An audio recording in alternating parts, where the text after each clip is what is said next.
ছিলেন। তো পরে আমাদের এখানে আসার পরে ওনার উন্নতি হয়েছে।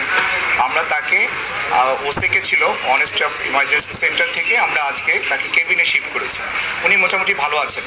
তবে আমাদের সাথে এই 5 জনের মধ্যে 2 জন তাদের সার্জারি লাগছে।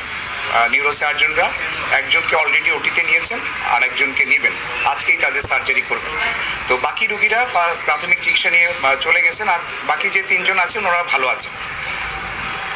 আমরা ঢাকা মেডিকেল কলেজ হাসপাতাল আমরা যারা প্রশাসনে আছি এবং আমাদের সাথে যেসব চিকিৎসক নার্সরা আমাদের সহযোগিতা করে, আমরা সবসময় যে কোনো ক্রাইসিসে, দেশের যে কোনো ক্রাইসিসে সবচেয়ে বড় লোডটা আমরা বেয়ার করি এবং আমরা করে যাব ইনশাআল্লাহ।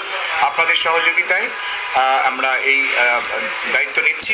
আর একটা বিশেষ বিষয় আমি বলতে চাই, আমাদের এখানে এখনও 100 জন ভর্তি আছে। টোটাল 850 জন